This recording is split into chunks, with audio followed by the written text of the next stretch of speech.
Welcome to the Inside Story podcast, where we explore the path to self-awareness, personal growth, and ultimately joyful living. I'm your host, Esha Oberoi, and I'm thrilled to have you join us on this journey of self-discovery. Each episode, we bring you experts, thought leaders, and inspiring individuals who will share their inside stories to help you navigate the challenges of life. Whether you're a team player, a leader, or a CEO just trying to make a great place to work, our podcast is designed to provide you with the tools, knowledge, and inspiration to do just that. So let's get started. Today, we have a very special guest joining us who is an exceptional advocate for disability empowerment and inclusion in the workplace. Justan Singh is an experienced consultant, speaker, and educator who has dedicated his career to providing invaluable knowledge and actionable strategies for individuals with disabilities to not only thrive, but to excel in their professional lives. He has developed a range of offerings that support organizations in creating more inclusive and empowering work environments. So, Justan, thank you so much for being here on this podcast. It's really exciting to have you. Let's start with, a little bit about you. How did you fall into this space, and what makes you so passionate about people with disabilities and, making a great place to work? Absolutely. Thank you for the amazing intro. I loved it. So I grew up with Crohn's disease since I was 2 years old, and I spent a lot of time in and out of hospital. And the thing that was very different for me was I never succeeded at anything when it came to school. Everything I got E's and F's, and I just found it really difficult growing up to figure out, how do I fit into society? Am I just going to be a burden? And half my life was looking at the hospital ceiling, I guess, while I was laying there getting infusions and medications. And so, like, for me, it was a real struggle to get out into the workforce. I remember when I was 18, I had to choose to go to TAFE because I didn't make it to university. And I just did the thing that I found most fun, which was digital media. And so there I was taking different medications, and I'd be on a chemo style medication I'd have once a week. So I would have it on a Monday, and that would wipe me out till Thursday because it was just like so toxic on my system. Then the rest of the week I kind of pepped up, and then repeat again on Monday. And I really felt like it was a prison, like, is this all I am? Like, am I really going to bring back anything to the world? And I thought to myself, no, this really can't be it. Like, what I'm going through is for a reason, and I'm sure this reason will appear, but I kept finding hope and keeping that hope. So a lot of things that people do these days, like going to work or moving out or getting through an 8-hour day, work or 9-hour day, I think that's becoming the norm, was a really big challenge. Even catching a train to the city was a big challenge for me, because I had to worry about, am I going to poop myself, or is my colostomy bag going to leak? Like, there are a lot of different hurdles along the way that I had to figure out how to inoculate against. And then even the whole roommate situation, how to move out and things. So this whole journey was about trying to have these small little wins to figure out how I could fit into society. And I use the words fit in as quotes, right? Because it's what is normal, and is normal something that I really want to strive for? Because sometimes it's not like best thing ever, right? So long story short, I figured out how to do these different things at work, and because my energy levels were so shot, and still is, like, I need daily naps and things like that, I had to figure out how could I add the most amount of value in the workplace. And so that kicked me off the journey of learning about business. So I studied so many books about startups and work productivity and all those different types of methodologies. And by understanding how business really worked, I figured out, hang on a second, there's a formula here for how a business operates. It's very similar. It's very simple, right? Save time, make more money. And so I thought, okay, if these are the two main things, and I've got this job description, how can I do it really effectively? How can I do my job so effectively that I can have my naps? I can negotiate for my, my work times, the start and stop, and my days and lose and things like that. So that really helped me a lot, because a lot of people with chronic illnesses find that that they feel caged. They have this thing like, everyone is progressing their career, and here I am trying to figure out how to just stay alive and make it to work and manage my doctor's appointments and things like that. So that spurred me on to another journey, thinking there must be more to life. I can't be doing a job where I feel, like so resentful, going to the same job, doing the same thing over and over, and it's arduous. Yeah. And then I thought to myself, what if there was some kind of natural talents and natural gold within me that I brought out? And if I brought that out into the world through business and through a job title, could I make it my mission to never work a day in my life, but be so productive? And I use the word work on purpose because like work has such a bad stigma around it. Like no one really looks forward to going to work, right? But people look forward to being creative, and people look forward to being producing stuff. So I set up my mission, like, how do I become a producer instead of a consumer? And so that's where I started looking at the different areas for people with chronic illnesses. And this applies to anyone else where they're in their flow zone and doing the natural skills and talents. So there's like the 4 compasses that I coined. Compass 1 is your natural skills and talents, and these are things that come unconscious to you, and you just can do them day and night. You can get lost in them. Some people, it might be sewing, and other people might be just talking to people all day, and others might be just working through numbers, and they can get immersed through that. So Compass 1 is your working style. Compass 2 is Compass 1 is your natural skills. Compass 2 is your working style. And so that goes over how do you optimize yourself so that you're bringing the most amount of value out, and you're not dragging your feet thinking, oh man, I have to get to work at 9 and leave at 5. You identify yourself and go, well, I'm a morning riser or a late riser, and figuring out how you can work within your natural circadian rhythms and your learning types as well. The third compass is what a boss you like working for. Do you like working for someone, and workplace as well? So that compass, has a lot of questions behind it, and you can figure out that and that's a really important one because it's make or break. And then the last compass is which work. How do you want to make a big difference in the world? And I coined these compasses and not endpoints because there's so much pressure trying to get to the end or to get to somewhere that we place a lot of stress on ourselves. So what I find is when we align all 4 compasses, and I have a whole module about that, and we start creating our own user journey or our owner's manual. So when we make our own owner's manual, we can align and effectively not feel like we're a burden to society or having to go to work, but we're excited because everything is in alignment. I think what you've mentioned is relevant to everyone. It's not just with a person with disability or otherwise. It's really relevant to everyone. Like, you think that it just completely makes absolute sense to do that, right? Work in things that are your inherent strength.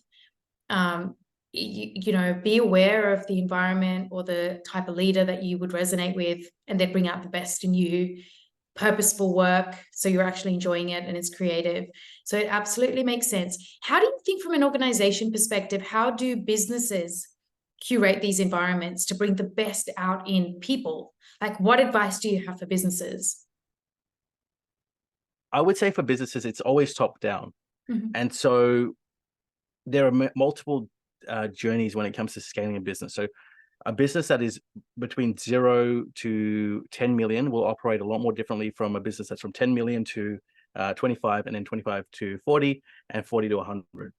And so with each different life cycle, there's a different focus. So from the 0 to 10 million, it's about sales and scalability. And what happens is there's a lot of focus on, producing and getting those sales through. But what tends to happen is quality is lost because people find it hard to keep up, and then you introduce middle management to try and negate that and things like that. So what I would say is figure out where your business is in terms of that life cycle, and everyone has like a very good understanding, and figure out if I wanted this business to be at its peak performance, the people underneath need to be at their peak performance. And would I rather my staff working just for $1 or working for value? Because someone who's intrinsically motivated will go much more further than someone who's just motivated by the coin. So when you have a happier worker, you have a lot more resilience, you have a lot more productivity. And so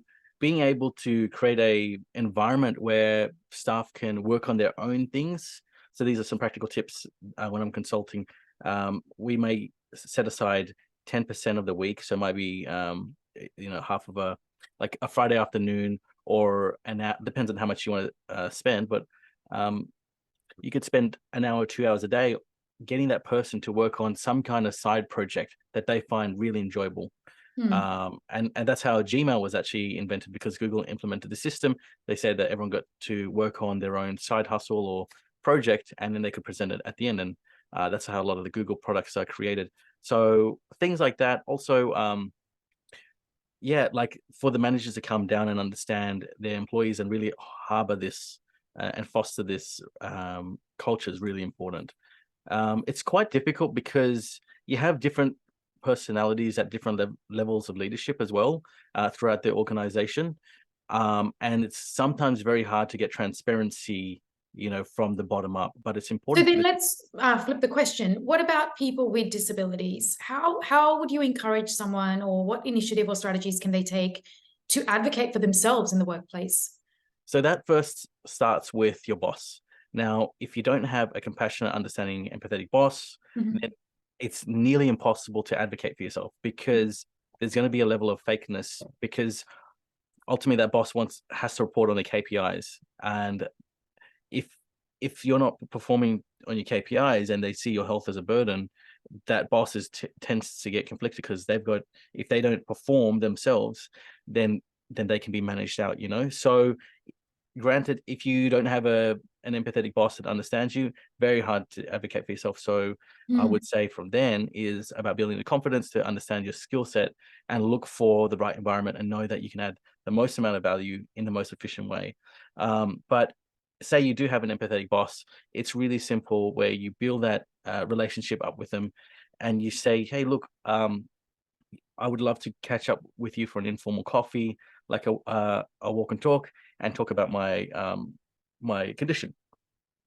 And so those things start to get the person to ease up and create this relationship where you're understanding each other. And then you can bring up things like, hey, look, I'm not sure if you realize, but from my perspective, there's a lot of pressure for me to turn up on time, to turn up at 9 a.m. and and leave right on the dot of 5. There are times where I feel really tired in the morning, in the evening, and I find it very terrifying to bring that up. And I always feel this, like, I have to really perform. I have to be there right at this time. And so with the right type of manager, if someone's empathetic, will understand and go, you know what, I can understand. That's not how I want you to feel. And they will provide that ability, like that barrier. So a good empathetic manager is like that umbrella on that rainy day that will keep you dry. That's a beautiful analogy. So just as a final question, Justin, as we come to the end of this, such an insightful conversation, I want to ask you, how can individuals build resilience from setbacks? How do they build resilience? How do you encourage people to have a positive mindset? Because, there will be instances where potentially the people that they're working with may not be empathetic, or the environment is not conducive to their growth. Yeah, it's interesting because a lot of people see me as the positivity guy. But resilience is actually not all about, hurrah, everything's going to be great. It's actually when you're in the deepest, darkest moments where when you're backed up against the wall and you go, you know what, I'm not going to give hope, and I'm not going to succumb to, someone's bad behavior. You take the higher road, and resilience is really about seeing where you want to go and just making that your character and being like, I'm going to strive to be that. And with that being said, like, always go through open doors. Don't try and go through closed doors, because you lose so much energy doing that. So yeah, I would say resilience in the workplace, you got to understand that there are times where it will be tough. But that being said, it's like, when things are tough, it's like being in a cabin in winter. You don't try and go out and leave, or you don't get really upset. I mean, you don't get upset because it's just winter. That's how it is. You're in your cabin, you kind of light a fire, you get cozy, and you just reflect and enjoy the moment, even though outside is quite tough and difficult. And that attitude helps to cultivate that ability to let where other people will freak out and stress out. You have that ability to know, you know what, this will pass. I'm comfortable. I can control what I can control. I've let go of what I can't control, but I'm happy here. And when the sun comes up and it changes seasons, then I can go out. And so in that analogy, a lot of people try and wish that winter wasn't there, and they try and be somewhere they're not, and they spend a lot of time getting upset about it, and that's what causes a lot of heartache, because you can't really change it. But having that ability to know things will get better, because it's like, even with interest rates, right, it's not going to stay high forever. There will be a time where it goes back down low. So we're kind of in a winter at the moment, if that makes sense. And then, you know, being able to go, okay, this is winter, I budgeted for this, I know there'll be a summer and I'll be okay, is what really makes a difference, because then you're not wishing for things to be different. Thank you for that. I agree with you. It's really about that mindset, and almost focusing on, you know, realizing that a lot of that pain and challenges can be so temporary. So any last words from you in terms of the advice that you would give to someone who has a disability, who's working up the ranks in their career? How would you kind of, what are some words that you want to leave them with? Yeah, absolutely. I would say that if, you know, having a disability is quite a battle, and you didn't cheat death just to put up with bad behavior. So, but also you didn't cheat death just to kind of get by. So that being said, I would say for them to think about and consider, what impact do they want to leave on the world? How do they want to leave the world a better and a happier place? Because it really is a gift. Every disability is a gift, because it provides a unique experience and opportunity for people to see things in a different way. So I would say to them, instead of thinking about how do I climb to the top, right? And then more, how do I express myself and my natural talents, where people come up to you and say, wow, you are amazing. I want to spend more time with you because you are fantastic. By having that goal instead, you will become much, much more wealthier and happier to be around, because you're not chasing an arbitrary goal. And so it's a very different mindset that a lot of people don't understand, because we're always taught follow and chase these things. But the thing is, when you act and perform that way, you're adding so much value into the world, like incredible amounts of value. And whenever you add value and solve problems, so you're helping people feel better, you're adding you know, inspiring other people, that is always rewarded in monetary value. I mean, not always, but their money will follow. And so it may not come straight away, but people will start to pay and be like, I really want you on my team, because you bring a different experience and you bring a different level of energy and appreciation. So if you'd love to know more about how to turn your adversity into a blessing, head over to my website. It's www.justan.com.au, and I've got a free course on there called Turning Your Disability into a Blessing. And I've also got a course coming up called Thriving in the Workplace with a Disability, and that teaches you how to really bring out that gold within you and find that dream job that you love, you know. That's cool. Thank you for that, Justin. All good.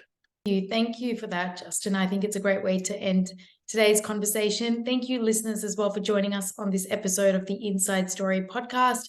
We hope that today's episode has provided you with some valuable insights, strategies, and a different perspective to enhance your personal and professional life. So taking control of our physical and mental health is a journey in this noisy world, and it does require a lot of attention, intention, and practice. So make sure you keep tuned in for upcoming episodes where we together can create a community that is much more centered on leading a purposeful life and work. Thank you for being part of the Leora family. Until next time, take care.